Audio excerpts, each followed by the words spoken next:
For those who just don't know who Jaszcz is, if you had to tell people who don't know who you are, who are you? Who am I? 8-time Grammy Award winning mixing engineer. You may not know the name, but you may know some of the songs. Tell me the commission story. How did that happen? I was going to pick up my speakers at United Sound. As I'm walking up, Michael Brooks and Fred Hammond are walking out of the studio. I said, well, you should come by and check out Studio A. So I brought them over to the studio, and I started playing them some stuff that I was working on with Randy Jacobs. They heard the backgrounds and went, that's the sound we're looking for. Yeah. I know what to do. I know exactly how I recorded it. We did 6 albums there. 1974. What happened was someone told me about this recording class that was at the studio called The Disc. So I thought I'd check it out. And then I realized I want to work at this studio. So I just kept bugging the instructor to let me come to late night sessions. And he hired me and said, okay, now you can start cleaning ashtrays. I learned everything about analog recording from those guys, because they were Motown guys. And we were recording all the variety of acts that were in Detroit at the time. And that's where you really started to learn how to record, because you record drums every day. You'd record bass every day. Yeah. You'd record guitars every day. And you'd do it every single day. So you got your 10,000 hours. Your intro to recording is working with George Clinton and Bootsy Collins. What up, guys? You know who it is. It's your boy, John Mike, a.k.a. Juan Miguel, a.k.a. Jean Miguel. I am out here in the studio. You know what we do. It's the Hangout Podcast. We appreciate you guys hanging out with us. And I don't want to waste your time, because I'm hanging out with somebody amazing, somebody just mind-blowing. You won't believe my guest I got today. I am sitting here with none other than, I believe, if I get it right, if I call it right, it's either 8 or 9 time. Are we at 9 yet? 8. 8-time Grammy Award winning mixing engineer. You know him as the GOAT. You know him as the gospel engineer of all gospel engineers. This guy has touched everything since probably Jesus came back in the BCs. He's touched those, and I have the pleasure, the esteemed pleasure of having John Yosh, boys and girls, here in the building with us. Let's give him a round of applause. We'll put it up in post. Man, thank you for stopping through, man. Hey, it's great, man. This is a cool studio. Man, I appreciate it.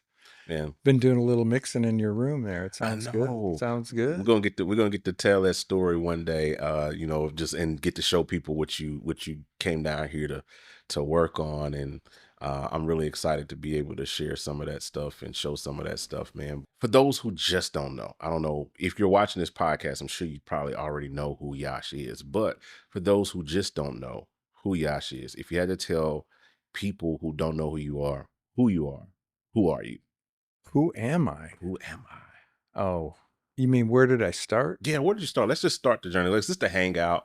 We're hanging out. I'm drinking a Celsius. So I started out in Detroit. Wow. In a rock and roll band, and yeah. I shouldn't go back. I started out in Detroit watching the Beatles, Wow. and then decided I wanted to be Paul McCartney, but didn't succeed. The first time I went into a studio was in Detroit with my band. And what year was this? 1974. Wow. So were you born then? No, I was like negative 15 years old. Yeah, so I was in the studio, and I really enjoyed the process. Like everyone falls in love with the studio when they're in there, and then you get in the control room and you're like, wow, this is kind of cool. Yeah. Yeah. And I thought at the time, well, if I don't make it as a musician, maybe I can do what this guy's doing.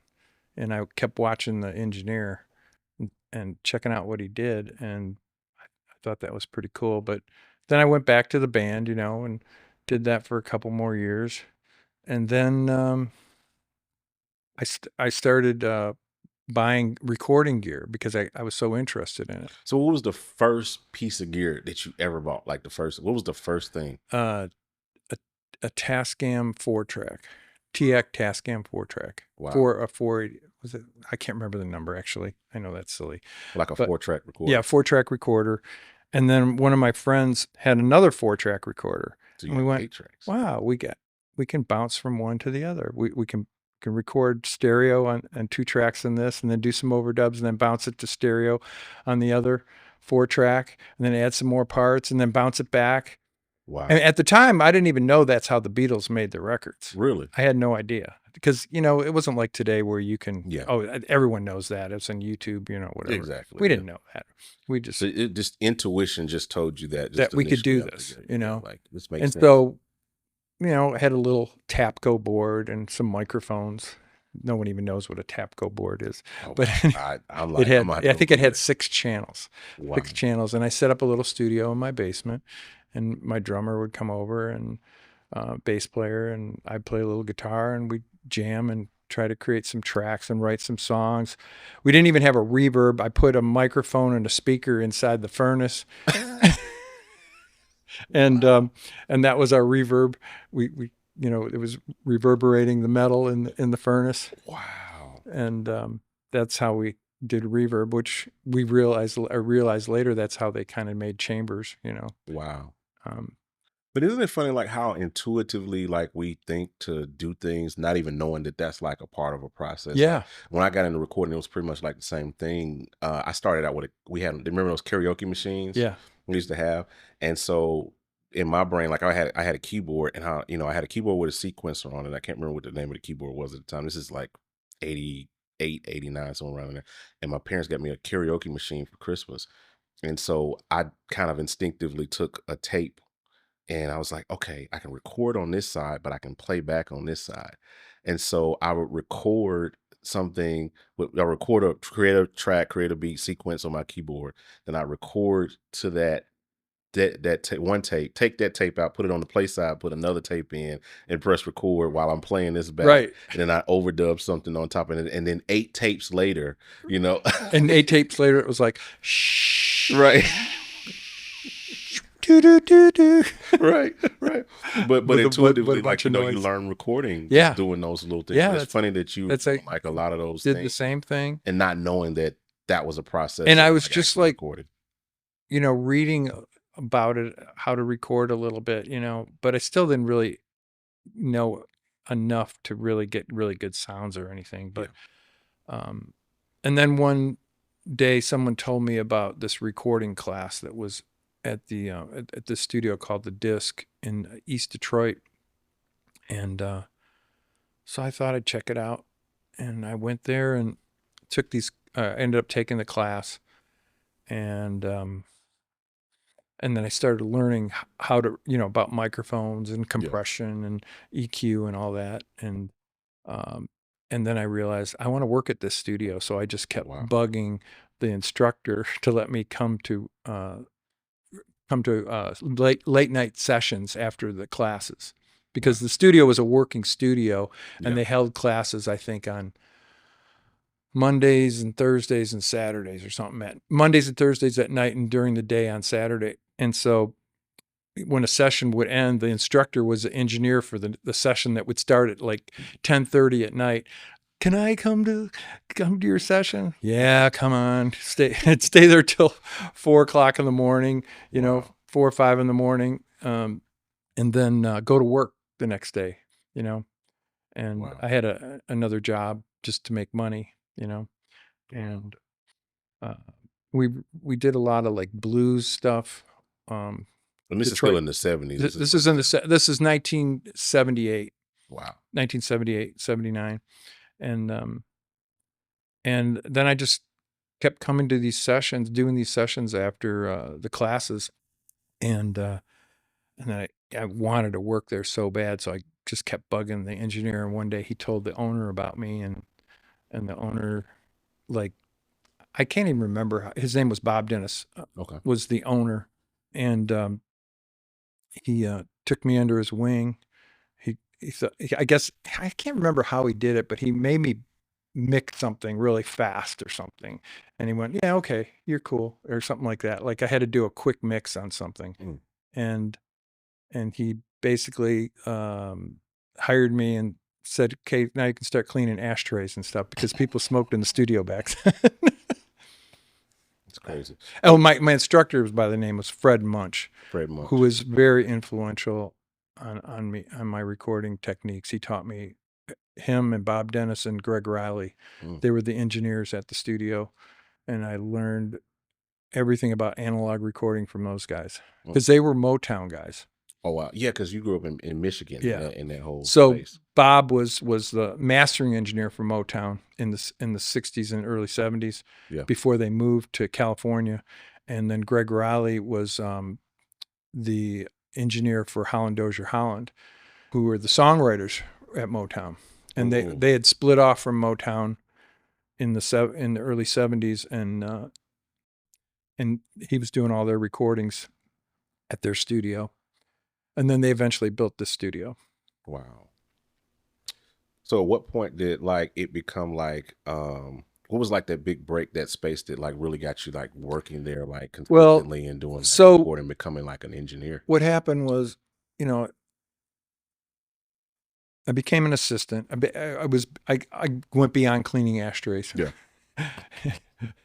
And started, you know, of course I was setting up all the sessions too. Yeah.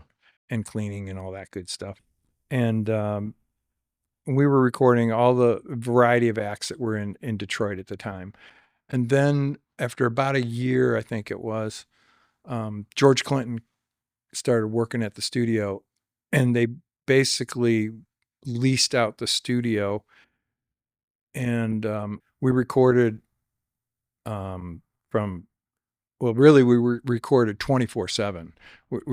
He had three or four different groups of musicians that would come in every day, and we'd track from like 10 o'clock in the morning till 6, and then another set of engineers would come in and record from 6 to midnight. Another set of engineers would record from 12 to 8 in the morning, and it would go nonstop like that. And at this time, Bootsy Collins started working with me, and so we would just record every day, at least for a year. I mean, we must have recorded 100 tracks. We'd record every day. We'd do something.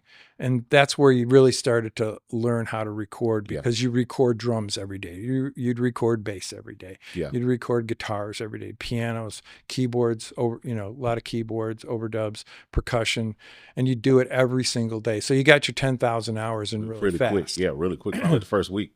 Yeah.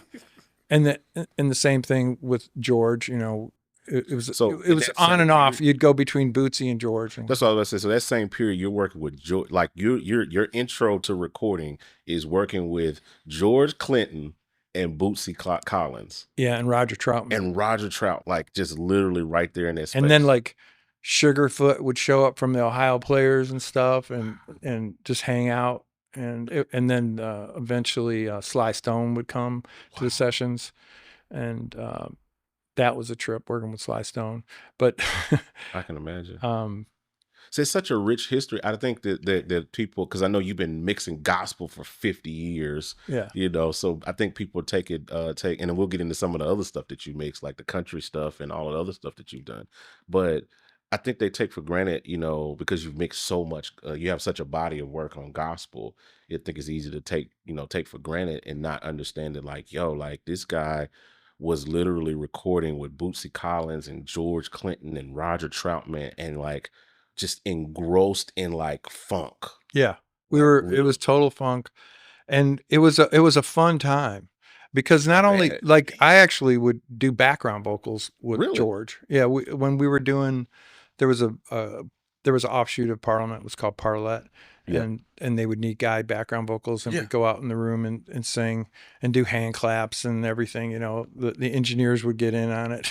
So so there's some old recordings that's got you singing on it and clapping and doing. Yeah, if you, in fact, and you know, give us some of the Roger Troutman songs, those are my hand claps and Roger's clapping. We're doing claps, and we would like quadruple track them, and then those would be the claps that you hear on those records. Really? Yeah. That's wow. Yeah. That's wow. Wow. So Yeah, that was a fun time, and it was like that every day for about at least 3 years, So I'd this is say. like in what, early From 70s? 79 79 to to 80. 82, Mhm. around 82, I think. Gotcha. I was born in 82, so Yeah, there you go. So so I finally come on the scene, and you've already got like a decade of experience recording with all of the heroes of the funk. yeah, well, not quite, in just a few years, but yeah, I got quite an education really fast, Wow. because you just recorded, and you learned every aspect of, the gear. You had to put things together, wire things up, and align the tape machines every day. I could still align an analog tape machine. I Wow. did it so many times. I could just walk into a studio right now and still align just a start tape it. machine. And so, do you think that that's a lost like art? Not necessarily like aligning tape machines, No, but do you think it's a lost art of today? Like, do you think to us track today to a as like, machine. yeah, like as producers, as engineers in this time, do you think there's value lost because of the such hands on that you guys had to be in that day and time? Like, do you feel like there's value lost in us and not understanding and making the connections from like recording and things like that, because you guys had to be the stuff that we have emulations of now as plugins? You guys literally worked on those machines. like do you feel like there's a Oh little yeah, I mean, of course, there's certain ways you had to, record so that you wouldn't distort the tape machines and things like that. man, you know what's crazy, and you know what really elevates a track? Having the right drums. And speaking of drums, if you haven't checked out Jaszcz's Drum Warehouse yet, you're seriously missing out. We connected with John Yosh, a 7-time Grammy Award winner, and we packed over 600 plus multi-sample sounds that work with any DAW and are perfectly formatted for Trigger 2. We're talking tons of snares, kicks, toms, and so much more. You name it, it's in this sample pack. So whether you're on Logic, Ableton, Pro Tools, Cubase, Bitwig, whatever you got, it's all here. It's ready to take your production to the next level. Seriously, go grab it right now. gospelproducers.com. All right, back to the show. And also the lost art of not recording so many tracks because you had to fit it all into, depending on whether you had a 16 track or a 24 track, fitting it into 24 tracks, all your whole project into 24 tracks, or at least ending up mixing on 24 tracks. Even if you used another tape machine to record subsequent extra tracks, you still had to get back. You didn't want to get in a situation where you're running 24 tracks together. In most cases, you couldn't do it anyways. The studio that I worked at, you couldn't. So you would bounce things from one machine and get it back to the other machine and get it all down to 24 tracks. So But you didn't can have mix no it. bounce in place. You didn't have no No. offline bounce. No offline bouncing. Your offline bounce was, okay, hold on, guys, and you had to record from one machine to another machine and then record it back to that machine. Exactly. And crazy. there was, in some cases, there was no synchronization. You actually, like, let's say you wanted to get crazy and record like 20 tracks of background vocals on another tape so you have a submix of the music, then record 20 tracks of background vocals. Then when you were done recording those, you'd print that to a stereo 2-track, and then you would manually fly the 2-track back into the other 24 track just by pressing. Let's say where the start is. You put a piece of leader tape in and you mark the leader tape, and every time you start the tape, you started on, let's say, beat 4 before the 1, before the vocals sing, and then you hit it right on the beat, and then if you're off, you slide it around until you get it in sync, and then finally you record it back to the 24 track. And then now all the backgrounds are on 2 tracks of the 24 track. In fact, speaking of gospel, so that's how we did the commissioned records. Really? When I worked with commission, we would have the rhythm tracks on one machine. We'd do a whole slew of vocals on another machine, and then I would actually we finally had automation by that time in the well, we had automation early on. Even in 1980 we had automation, but in 80, what would that have been, 84, 85, 86, in that era of commissioned, I would automate all the background rides, all the overlaps and everything, and then once I was done, I'd bounce it back to the 24 track, and all the background vocals would be on 2 tracks, and it would be set at 0, and then I'd build the mix around the vocals, Wow. because you never have to move the fader because you automated all the parts up to the point. and they would just fit right into the track. Wow. So it makes me think, to kind of circle back before we go into commission, because I definitely want to dig into that whole like realm of how that time period, because I know that was like a crazy period just working with all of those guys. But we were talking about this the other day at lunch when we was talking about the like the track count thing, because you guys were only limited to like 16, 24 tracks, depending on what machine you were working on. And then you was talking about the value of that versus nowadays you feel like we have unlimited tracks in Pro Tools, unlimited tracks in Logic and Studio One. Do you feel that, and I'll ask you the question like I asked you there at lunch, do you feel that that because we have so much access and we can just throw 1,000 tracks at something, that that is to our detriment now? You know what I mean? In some cases, yeah. I think. Do we need to return to simplicity in? I think it could help for sure if you went back to simplicity. I mean, it depends. Certain types of songs need to be bigger than others, obviously, and so sometimes you have to throw in the kitchen sink to make it big enough. Yeah. But in general, I think songs could definitely be done with less parts. Yeah. In the arrangement, thinking about the arrangements and making them more simplistic, or building the song from nothing, from something small in the intro to getting it bigger by the end of the song, just more thought in the arrangements, I think that's then you could do it with less tracks. Yeah. Or if you want something to get big, then only have it big for a certain time period in the song, in a certain section or whatever, and then it can get smaller again. And in most cases, most people try to do that. They try to create space. Yeah. But if a song is big from the beginning, and there's no dynamics, because it's just full of everything, horns, strings, and whatever, all at the same time, then the song gets tiring, because there's so much information going on at all times. That makes sense. But it makes me think too, like you said, with that, is that like when we listen to like some of these the top like songs of all time, we're not even talking about gospel. I'm talking about genre, period, like any genre, from anything from like Frankie Beverly stuff to the Parliament stuff that you worked on, to Bootsy Collins and stuff. And it's like some of these songs, like the greatest songs, are so simple, like in the recording. There's not much going on. It's drums, bass, got a guitar doing this thing, horns are doing this thing, and there's space for everything to kind of breathe, versus now like we have like 87 aux tracks, we got 32 percussion tracks, 40 channels of background vocals, 18 channels of drums.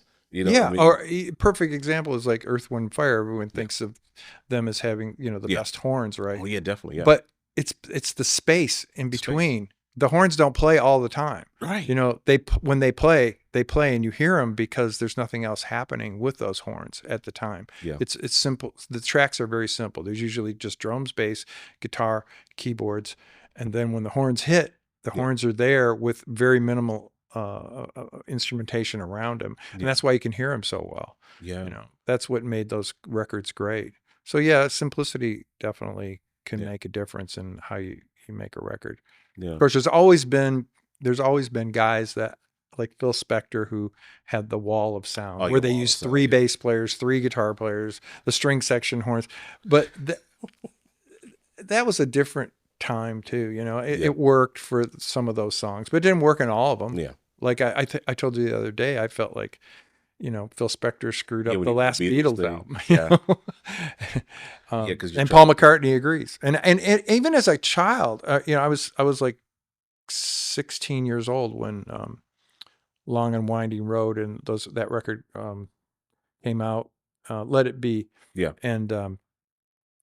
And even as a kid, I went, there's something wrong with this record. Yeah. I knew it then. There was too much stuff in it. And even though there was a lot of stuff in Sgt. Pepper's and some of these Magical Mystery Tour, some of those other Beatle records, everything was placed differently. And then in that record, it was just like Phil Spector just threw everything in. I'm throwing Phil Spector under the bus because he's in jail anyway. So,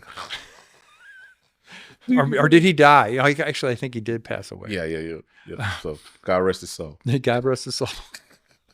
But, yeah, I think there are times when there's too much information in the tracks. Yeah. I mean, being in nowadays, because I know you listen to a bajillion more. You get, because you mix 98% of gospel now, but you hear way more songs and stuff now. But it's like a lot of times when I'm listening to stuff on Apple Music, a lot of stuff that's not giving names of artists or anything like that, but I'm listening to a lot of the new stuff that's coming out. And because at first I couldn't hear it, and then it was like, I think when it turned on for me, you probably don't even know, you probably do remember this. I sent you a record one time, and I was like, I remember I spent like months on this record. I'm working on it. I'm doing all this, and I remember mixing it. I spent like a couple weeks, like really trying to tweak the mix. I'm thinking to myself, like, I'm gonna make sure these drums are really smacking, and I'm not gonna send it to Jaszcz because I'm proud of it. And I really want to kind of get a pat on the back for it. And I sent it to you. You was like, what did I say? No, you was just like, John. It's like, the drums are awesome. Drums sound awesome, man. It sound awesome. But he said, man, I don't know, the arrangement. It's like in this area right here where you're doing, it's like the drummer's just doing too much, right? In this little space right here. And you talked about like, he should be doing this instead of that. And I was like, oh man, I wasn't expecting to get arrangement advice from you. I was expecting no, but it changed my whole perspective. And then it's like all of a sudden it shifted something in the way I started hearing things. And then I started going, and then I realized why I was doing it was because I had heard X producer do that, and Y producer do that, and V producer do that.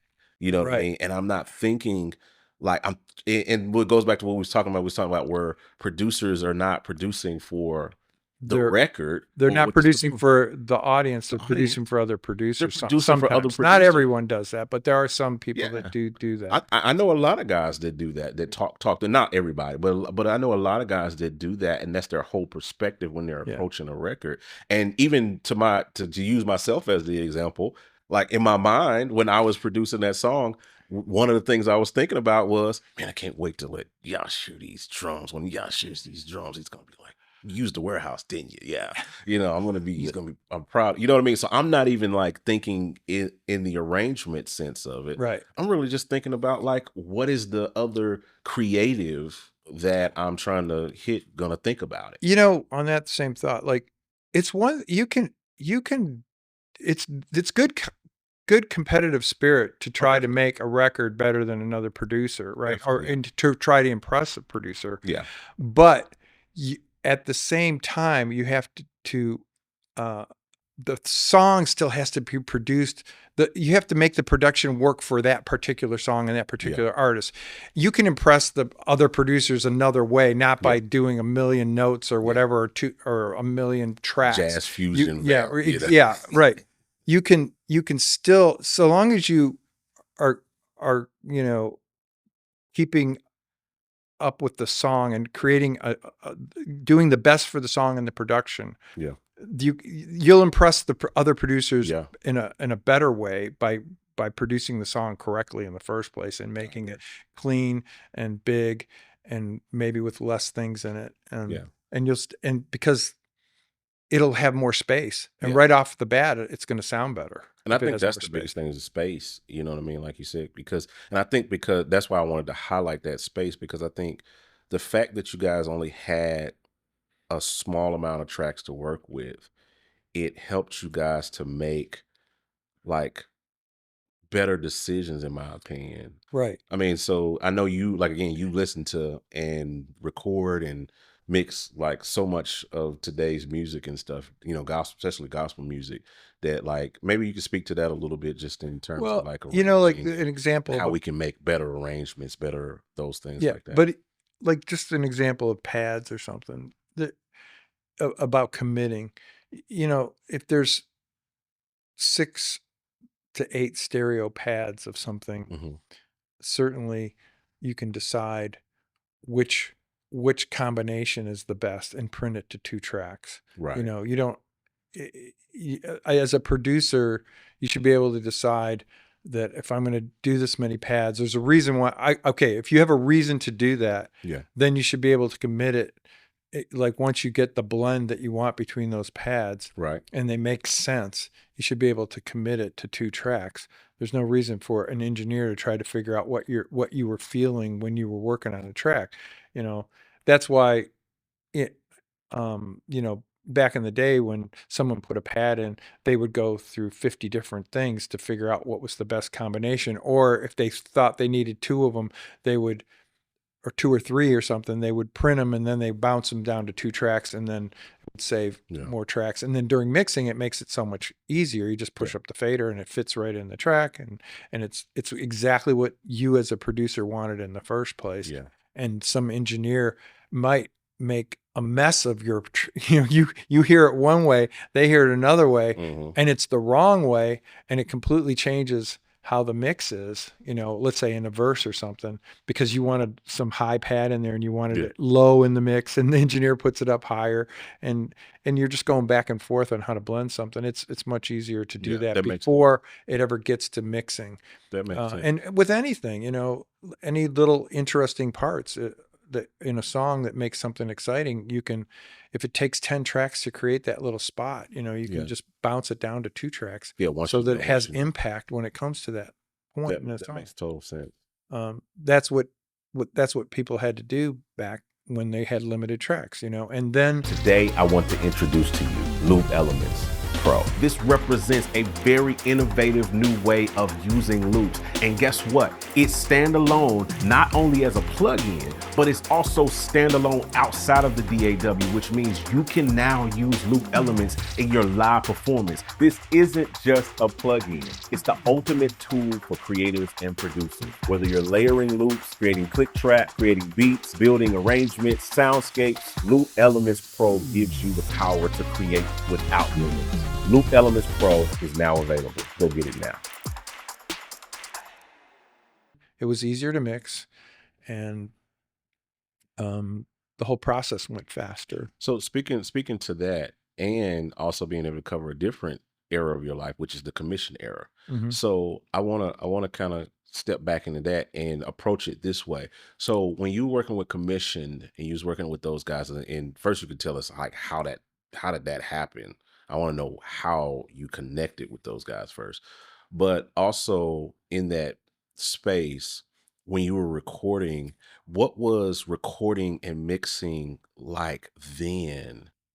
Is where I want to kind of go. What was it like then versus now? Because now, of course, we're working all in the box. We're working with digital. We're working with digital plugins. We're working with DAWs. Working with hard drives. Working with like 1,000 other different types of technology versus when you guys just kind of had tape machines and analog boards and you had to kind of make it happen. You know what I mean? Like, so first off, tell me the commission story. How did that happen? And then we'll dig into the recording aspect of like how you guys created that iconic sound that everybody fell in love with. Okay. So as far as meeting commissioned, it was, it happened because I was working at a studio where 3 engineers were working at this studio on different days, like we were all independent engineers and we had our own clients, and commissioned was working with an engineer at the time.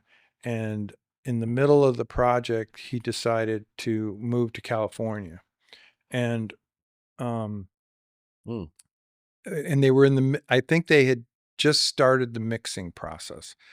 And right now, I can't tell you how many songs I mixed on the first album. I think it was most of them. I think. The very first commission. Yeah, maybe if Fred can chime in here. Where is he? Oh, he's not here. He could tell me. What happened was this engineer moved to California, LA, and the studio manager said, "Hey," asked Fred and Michael Brooks, "Why don't you try this guy out?" And it was me.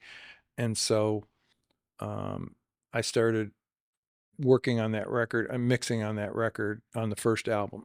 And then we finished it and the record came out, and it was fairly successful, I guess. Oh yeah, heck yeah. And changed my career, man. Changed my whole, not career, but my life, my path in music, like hearing those records, those early commission records. Yeah. And then, but so back then, usually, like artists in Detroit would, they'd go to a studio and they'd work with somebody, and then maybe on the next record they might go to another studio and work with somebody else. And I guess it must have been about a year. Let's see, that was in 84, I think. I think it was 84, that first record. Yeah, that sounds about right. I think it's 2 years old. Or 85, something like that. What's the reason? We could look it up on Google, I'm sure. Yeah. But so I didn't hear anything back from them. They didn't come to the studio, and they were checking out other studios. I know that for a fact, because one day this is funny, because I was the only person in Detroit who had a pair of Yamaha NS10s. Yeah. Right. And whenever New York engineers would come to Detroit, they would borrow my NS10s at the studio called United Sound Studios. And at one, it was so funny, because I think I paid $300 for my NS10s back in that time period. And these New York engineers would come to town and they rent my speakers, and I'd make $25 a day, and they'd use them for a month. Wow. And so anyways, the story goes is I was going to pick up my speakers at United Sound. Okay. Because I needed to go.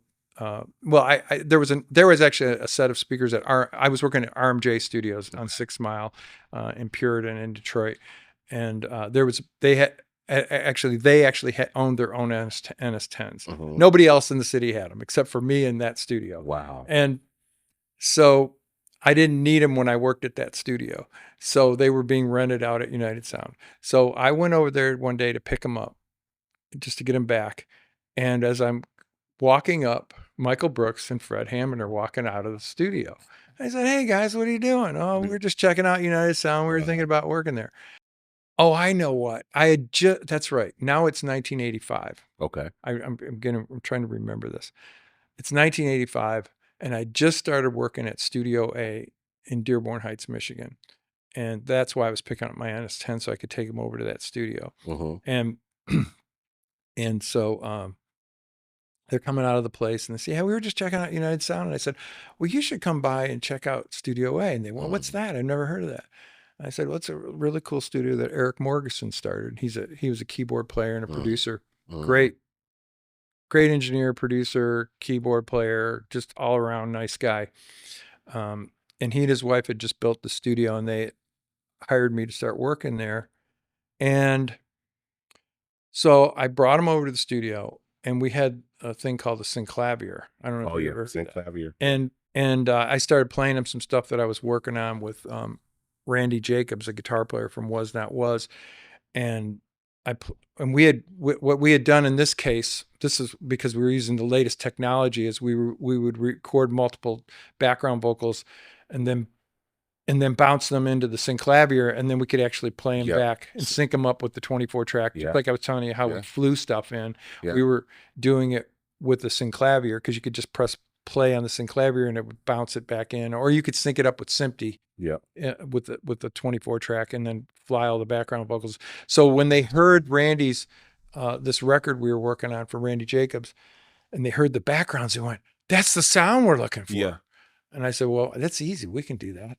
I know what to do. I know exactly how I recorded it." Wow. So that's when we started doing it. We started. So they decided to come over there and try it out. And then we recorded their second album there, and continued on third, fourth, fifth, and sixth, and seventh album. We did 6 albums there. But you did 7 albums total with Commission. Recorded up to Commission 7, it was called. You recorded those records, recorded and mixed them. those records, and also Randy Poole was a part of that too. I remember. Randy Poole was my assistant, but he also was the chief synclavier guy. He knew more about the synclavier than I did. I mean, I could operate the synclav, but Randy was a keyboard player too, so he really got into it. Wow. And so he was an assistant, and he would do overdubs. Wow. And so we did those records. We did 6 albums there, 1 album at RMJ and 6 albums at Studio A. and it was fun. Man, And mean, I think yeah. back then, Fred and Michael, they wanted to just make the best records they could. Yeah. Like they wanted it to be like a Sting record, or they wanted it to be like what they their favorite music and pop music. They wanted the gospel stuff to sound as good as anything on pop radio. And so we tried to achieve that, you know. But you guys like just really, so I watched a podcast recently, a secondary podcast. It's called R&B Money, and it's a guy named Tank. He's a R&B artist, really popular R&B artist, and he does it's called the R&B Money podcast. So he actually had commission on his podcast, and so these guys are like some of the old school R&B kings. I mean, these guys like ruled like 90s, early 2000s R&B, and so they had commission on, and the first thing they were telling those guys was like, you guys influenced 90s R&B, like secular R&B. Like they were listening to what Commission was doing in gospel music. Especially Boys to Men. Boys to Men, all of those guys were listening to what you guys were doing at Studio A in Detroit, and they were trying to emulate it and put it into pop music. Yeah, I remember Fred telling me one time that when he met one of the guys from Boys to Men, he had a commissioned cassette in his pocket. Yeah. But we were listening to pop music. Yeah, we were trying to get the drums to sound good, you know. I mean, I don't know if we ever succeeded, but I tried. Yeah. You know. For me, it was just good music. It really, like, I remember, because it was like because of course I grew up like, church musician, all those things like that, playing it, engrossed in the church and stuff. And church music was, and for lack of a better word, boring up until Commission. Till I heard Commission. Like, you'd have the Kirk Franklins and you'd have all those guys, and but they were later. They were later. You know what I'm saying? Of course, I'm not my framework. That's you're I'm like 10 years old. You know, when I'm really getting into this stuff and I'm really figuring this out. And so you guys are probably 6-7 albums in at that point when I finally figure out who Commission is. Yeah.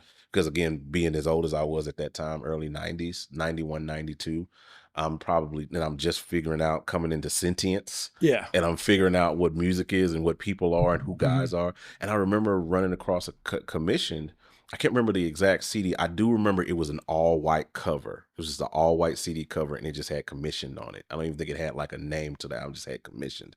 And I remember popping the CD, like, what is this? And I started listening to it. I was like, yo, this is music. Yeah. Like, I don't know. Like, and it was I'm playing at church is cool, in most cases it was very simple too. Very simple. Because one of the things that those guys did is, they'd go in the room and it would basically just be drums, bass, keyboard, and maybe a guitar player might be there. Because you said Eric Bryce. Eric Bryce might be there. Yeah. Or oh my gosh, right. Was the other guitar player? Oh my gosh, I feel terrible. Yeah. Anyways, I'm bad with names. And put it in the show notes. And so we would we'd get the sounds. We would get the best drum sound that we could get and best bass sound, whatever. And now, were you guys doing more programmed drums or actually live drums? No, it was all live drums. Wow. I mean, there were obviously there's program. I remember. I mean, as it went on, they started programming drums and things too with it. Like at first, it was just all live drums, and then there'd be a loop or something. Yeah, and then it would lead into the live drums. But they would just record the rhythm track. Yeah. And not do any overdubs, and then start the vocals. And then we would just do keys, no nothing. Well, I mean, there would be the main keys. There wouldn't be any overdub keys, though. I mean, unless maybe Michael Brooks might say, "Oh, I'll put a little pad right here or something in this verse." I don't recall that much. There was not a lot of overdubs. They'd get the feel of the song, and then they would do all the vocals. And this is probably the first 6 albums. It was like that, and then once they did all the vocals, then they'd sit back And Michael and Fred would sit back and go, okay, well, let's put a little part here in between this verse and leading into the chorus, or let's put a little part here. And it was very sparse. They would just add little things Like little to the keyboard track parts before or we'd mix. like keyboard Little things, keyboard stuff. parts, the guitar parts, they put some guitars on and whatever, and they'd fill it up a little bit. And they wouldn't, it was just the icing on the cake because it was all about the vocals and the rhythm track.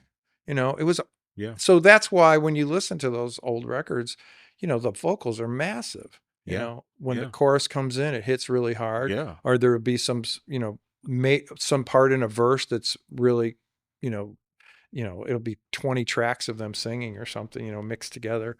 And then, and so it didn't need a lot because the vocals were paramount. Yeah, Vocals were everything. And if they need to fill in a lick, well, let's put a vocal there, or let's put a little harmony here, or whatever.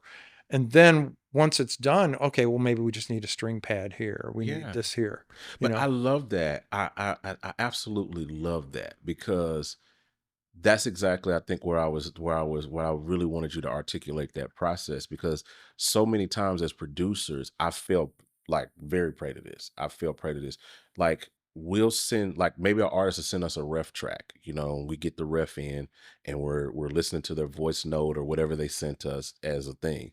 And it's just a rough thing. And so we instantly jump in and start creating this intricate track with no context of what the vocal is, what the vocal or what the backgrounds are going to be doing, or what the, you know, we will over arrange that song. Like, I mean, I've gotten, and even with other producers I've worked with and stuff, and on different projects and different things, I'll get, you know, we're building out this song or we're building out this track or we're working with this artist, and then, you know, I get the aux tracks back from, you know, said producer or said musician or whatever, and it's just like 40 tracks. Yeah. But I haven't recorded background vocals yet. Right. You know what I mean? And so now I got to figure out how to fit all of this stuff in. Everything was like that in Detroit, though. I mean, going back to Bootsy and funk, you recorded a rhythm track. Yeah. Then you immediately did the vocals, and then you finished it off later, just like Commission. They learned from some. They didn't learn it necessarily from me, but they learned it from they worked with the Winans and stuff, you know, early on too. So they saw the process. Yeah. That's how everybody recorded in Detroit. You recorded a rhythm track, and then you did your vocals, and then you did the icing on the cake afterwards. If a song needed strings, you didn't do it in the beginning. Yeah. You didn't do it without it. You did it after you did the vocals so that you could find the arrangement, figure out the arranger could figure out where to put the strings. Yeah. You know? Yeah. So, Commission did the same thing. They did it just like everyone else did. That's the way George Clinton did it. I mean, you can listen to those, you know, Funkadelic records. There's a lot of stuff in there. Yeah. But generally, it's mostly about the groove and the vocal.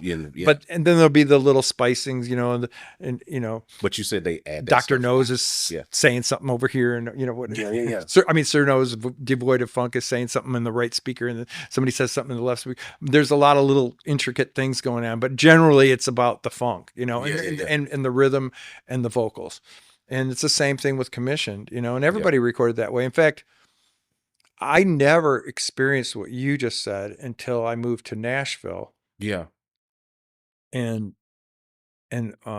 this would be like the first contemporary Christian music or something that I was working on. And sometimes the producers were programmers, and sometimes the programmers would be working for producers. Yeah. And the producers would give a song, like they would give a demo of a song to a programmer, and then the programmer would program the song, and they'd have, you know, their MPC 60 and 10 keyboards and whatever, and they would work out all the parts without ever hearing the vocals, except for maybe in the original demo, some cassette demo that they heard the song. But they would work out all these parts, and then it was like they threw in the whole kitchen sink before you ever heard a vocal. And I remember, you know, because at this time it wasn't like it is today, where it's all in Pro Tools. Yeah. When a programmer came into a studio, this was actually a process. You went into the studio with a programmer and a producer, and then you the programmer would play what he had come up with at home in his computer or in his MPC 60. Really, they didn't have that was the computer, and then you would print all these parts to the multi-track. Yep. And I remember the first time I did something like that, and we got done printing, and I'm going, where's there going to be room for the vocal? Wow. Because no one had ever done that before. I'd never seen that done. And they were trying to emulate at the time. I know what they were doing. They were trying to emulate what like guys like Quincy Jones and LA guys were doing, with programming. But they went over the top. All these programmers and producers in Nashville would go over the top in trying to recreate pop music. And they didn't focus on the vocal from the very beginning. And so then it was always difficult because then they'd take this track and they'd go have some singer sing it. Yeah. And then when it came time to mix, you're like, well, we got to take some of this stuff out because it's just full of garbage, you know? And then finally you would arrive at that conclusion with the producer that, oh, we need to take this out because that doesn't fit in that verse anymore because she sang it like this or he sang it like that. Yeah. And so then you'd work all that out in a mix. And that was a tedious process and an expensive process too, because you had to rent studios to go do the mixes. And you tried to do one song a day. When you were mixing. And that means the day could start at 8 o'clock in the morning and end at 3 in the morning because you tried to finish a song in one day and go and possibly rearrange it too. Yeah. Just recording, arranging, mixing, all of that one day. Yeah. And then move on to the next song the next day. Because at the time, you could be paying anywhere from $1,000 a day to $2,000 a day for a studio, and you had to accomplish things really fast. Yeah. Because at the end of 10 days, the money runs out. The money runs out. If you had 10 songs, you want to get it done 10 or 11 days, you had to get it done because the money is there's only so much money for the mix. Wow. That's amazing, but that speaks to that process and what I really wanted to kind of capture to see like what's it like. But now listening to that, it makes sense why your mixes sound the way that they do. Because whenever I hear a Jaszcz mix, when new song, we have this thing. I'm in different group chats with different producers, different musicians, different whatever song by X artist comes out. The first thing that on Friday, my group chat lights up. Yo, who mixed that? This song just came out by X artist. Who mixed it? And I'll just, hey, check this out. Who you think mixed this? And I'll listen to it, and I'm like, that sounds like such and such. I won't give an engineer name. It sounds like such and such mixed that. And then, but it's distinctive when I hear John Yosh mix. And this is why I say it's distinctive. It's distinctive because the giveaways are what you just said. The vocals are present, and the rhythm or the drums are the things that really, like, those are the two things to me that really stand. I mean, not that you don't do well with balancing out everything else in the mix. There's always clarity, but the key standouts are always, to me, are the clarity on the vocals and and like just the way the drums, like the impact in the way the drums hit. And I think but listening to your story, that's why I love doing these type things and really probing people's minds, because when you hear, like, you could show us plugins, like you could pull up a ton of plugins and show us your channel strips and show us all of these different things. But for me, I'm like, okay, how does this person actually think about things? Like, what is their history? What is their story? Mm-hmm. Because when I hear you talk about commission and you say it was all about the rhythm track, mm-hmm. then it tells me drums is really important. And then when you say, and then once we stack the drums, the next important thing was the vocals. Right. And the vocals had to shine in front of them. And then once we got those things where they sounded great, then we built everything else around it. Put the icing on the cake. The icing on the cake. And little hooky things that could fill in, melodically in between lines or whatever. And I think a counter hook to the vocal. Yeah. Someone might come up with a lick on a guitar or a keyboard or whatever, and that could be a counter hook to the vocals. What's going on vocally. I think and those commission records, I because we put them together. I mean, they're not perfect mixes. No. Yeah, I know, but you know, in my but opinion, I but think they still they stand the were test of time. they only took 3 or 4 hours a song Wow. to mix it because we had a vision of what it was going to sound like before we got to the mix. You know, That makes sense. and you know, and we didn't have the luxury of like today where Command Z. yeah, Command Z, or not just that, Yeah. of being able to instantly recall where you were yesterday. Yeah. That's good. Every day when you'd come in, you had to push up the faders every day. What was the thing you was telling about with the Moog? We was talking about the was you was looking at my Moog in there, or my Moog. I think it's actually pronounced Moog. Mini Moog. The mini Moog. Mini Moog. Your mini Moog. I don't care what anybody says. This is a Moog, but that it's Moog. No, that's it. But they know it's actually pronounced Moog. If you go on their actual, is that what it says? Their real website. I always thought his name was Bob Moog, but yeah, okay, Moog. There's a whole thing going on online. Check. I should know this. But anyway, Moog. And you know their offices were in Asheville. Yes, Nashville. We passed by when we went there. Yeah, when we went up for our thing. But you was talking about how the recall when you was working with was it Bootsy or was it George Clinton? You said that there was no recall, so you guys put y'all had a template. We had a template that we put over the mini Moog. The mini Moog.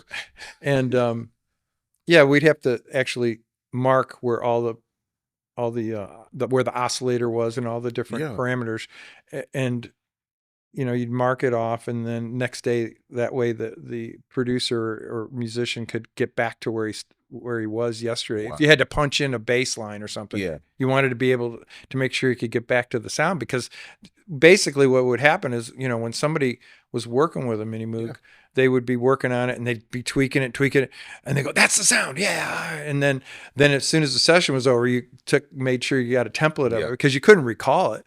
Wow. That was it. And so when I was working with Roger, he was working on this one song called Rough So Tough. He, for some reason, he had the basic rhythm track. He had some of the vocals done too. But every day he wanted to, for 5 days, he replayed the mini Moog bass part every day, because it never felt right to him. So every morning he would come in. We'd be working on like 6 or 7 songs, but every day he'd come in, and that particular song, he'd say, "Jaszcz, put the mini Moog up, set it the way it was yesterday. I'm going to play the Moog part again, the bass part again."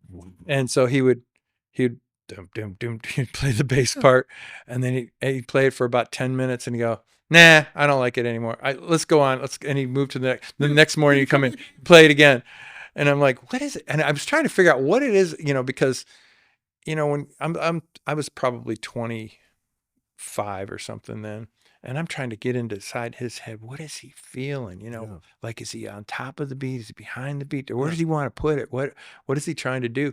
To this day, I still don't know what it was. Probably he just wanted it to be locked. Yeah. And he wanted it because the drummer's was a real drummer, right? And it wasn't perfect, The record's not perfect, like you can make everything perfect today in Pro Tools. Yeah, it's moving a little bit, so he must have felt the rushing and dragging of the drummer, and he was trying to lock in with that.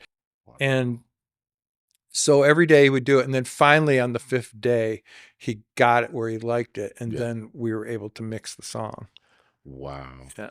But it's such a dope process, like you said, and I think why I wanted to encapsulate that time period of your life of working with that is because there's something that you said just a few minutes ago where you was talking about, like, with commission, how it would take 3 to 4 hours to mix a song like that, because you already had the vision of it when you record. Like, you guys recorded with the mix in mind. Like, you kind of knew where you were going with it. So by the time it was done, you didn't spend 2 weeks. You didn't spend, 2 years trying to do post-production on a thing or whatever.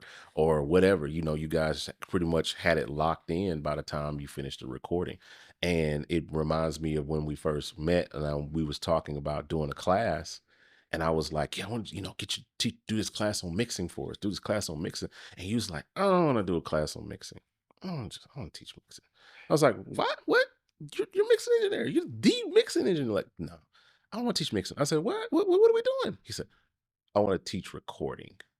He said, people don't need to know how to mix. Well, they do and they don't. But this is how you said it. Your words, not mine. Okay. You said people don't. You said people don't need to know how to mix. They need to know how to record. And I think probably for yourself, I believe that. I believe that. You was probably thinking in the sense of like, because you may have even said it this way. You was like, basically, if I could get better mixes things to mix, if I could help people learn how to record.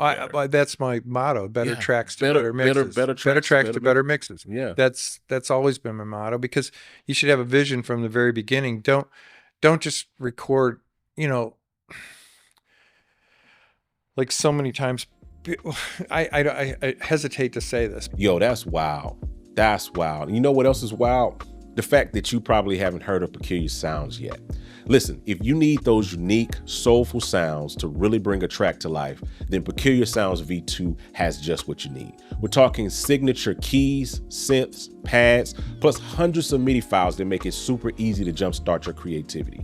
All of these are curated and sampled by the one and only legendary Doobie Powell. It's perfect for gospel, R&B, or any genre that needs that rich type of vibe. And guess what? It works with any DAW. It's standalone, all of those things like that. So if you could do me a favor, jump down in the description, head on over to gospelproducers.com and take your sound to the next level. All right, back to the show. Rebuke us. No. It's just, you want to print to tape or to hard drive what you want to hear in the final mix. So if you're cutting drums, try to cut them the best you can cut them, EQ them to go tape. But I'm afraid to say that because then some people don't know how to EQ yet or something and they overdo it. But that should be the thing for them to learn. I mean, right. Yeah. So they have to learn how to do it. And you can only learn that by doing it multiple times, like every day. Like I said, I would record Bootsy every single day and we'd cut drums every single day, cut bass, cut piano, cut guitars every single day for weeks at a time. And then you finally get it, because you make so many mistakes when you first start. Yeah. But you try to get a vision of what the final mix is right from the beginning. Yeah. And so if you cut really good tracks, you don't have to do a lot later on, Makes so, I think it's so simple, but it's so profound just hearing that, because most of us don't do that. Yeah. We try to figure it out along the way. Yeah. You know what I mean? We're fumbling, trying to figure out like, what is this thing going to sound like at the end of it? And then it's like, we get these bright ideas, like in the middle of we're in the middle of production, especially if you're doing a studio record. It's, you're like, oh, you get an idea like halfway through the production and you're like, you know what? We're going to add strings. Yeah. We just decided that like right now that we're going to add strings. And so you hire a string arranger or we just decided we're going to, you know what? I'm going to get such and such to play organ on this. And initially that wasn't the thought in the production, but now all of a sudden you want to call Kevin Powell to play organ on this thing, So I think but that can be good too, because it's better. It's better than this. Yeah. It's better than I just want strings and horns on the song and not even imagine what that's even going to sound like. Exactly, and that's like from the very beginning. I just want strings and horns on the song. Yeah. Well, why? Yeah. Does it need it? Yeah. So it's actually a better decision to make it at the point where you go, well, there's something missing. Oh, we need horns. Yeah. Or there's something missing. We need strings. But that speaks to the end of the process. Like you're saying, once you've gotten the vision together, then you've gotten those things locked and the arrangement is good and the vocals are good and the drums are good. And then you, like you said, just like what you were saying with Commission and Michael Brooks, now you're at the end of it and it's like, what is it missing? What does it need here? What does it need there? Yeah. Versus like creating a mess along the way. And then you think to yourself, oh, we'll figure it out when we get to the end. We'll figure it out with mixing. And then we get to the end of it. And now we got to take out all of this stuff to clean it up before we send it off to mix, because we got to do all this editing on the guitars, or we got to do all this editing on whatever, or even vocal editing or whatever, because we threw the kitchen sink at it, before the process, was complete. And that's really what I was kind of going with it as well. Yeah. And I think, learning that. I would say, like in most hip hop and R&B music, that there's there's a vision right from the beginning of picking the sounds, Yeah. because most of that stuff is programmed. Yeah. So, and you do it all the time, I'm sure. When you program, you go through 10 kick drums to pick the kick that you're going to do, right? Yeah. And you do the same thing with the snare or whatever the backbeat is and all the little percussive stuff. And you think about, you're building a track like that. Yeah. But when it comes to real drums, that's the hard part, is mixing in organic sounds with all these other sounds and loops and strings and horns and all that. That's the hard part. But you still have to approach, well, if you're going to cut drums, you better try to make them sound good in the first place. Yeah. Or fit whatever it's supposed to be. If it's supposed to be trashy and dirty, that's fine too. If that's your vision. Yeah. If you want your drums distorted on purpose, that's a whole different thing. Yeah. If you want them super overly compressed, that's a thing. That's a sound that you're going for. Yeah. And if you can build the track around that, that's great. But don't try to do that later. Exactly. If that's not your vision from the beginning. And because then you can run into all sorts of problems. Then you just have to redo it, start from scratch. That's what I'm thinking, and that's what I believe, that we should really take our time. And I think if we, even as a challenge as producers, if we could like, if we just said, I'm going to do this next song and I'm only going to use 30 tracks. Yeah. That's it. That's all I got. I'm going to act like it's 1985 and all I got is a 16 track or 24 track thing, and I'm going to try to see if I can fit this song and what my vision is in that. And then I think we was talking about that the other day when we was talking about the Maverick City stuff and why that stuff has worked so well and how they were able to really push. They had great songs, first of all, fun arrangements, and then they kept the recording process very simple. Yeah. A keys player, a drummer, a bass player, and then they literally just all crowded around a bunch of SM7Bs and just sang 20 songs in one day. And then like I said, they had the vision for it going in. And so I'm pretty sure whoever mixed, not that all of those mixes are perfect, I'm pretty sure they're not. I've heard a bunch of them that's like, okay, they could have took a little bit more time and polished that a little. But they were just going for a vibe. But they were going for whatever the vibe is. That was their vibe. And it starts with a great song and a great artist. Great artist. If you don't have a great song, then you're wasting your time anyways. Like you can only make it so good in a mix or in production. It still has to be a good song. Yeah. And songs are hard to come by. Yeah, but at the same time, we're oversaturated with it now because of the home recording revolution. Now you got, someone is putting out they're putting out more. There's more music in the market right now than there ever has been in the history of music. It's true. There's more people putting out music, but I mean, because it's so oversaturated, that's part of the reason why a lot of it doesn't cut through.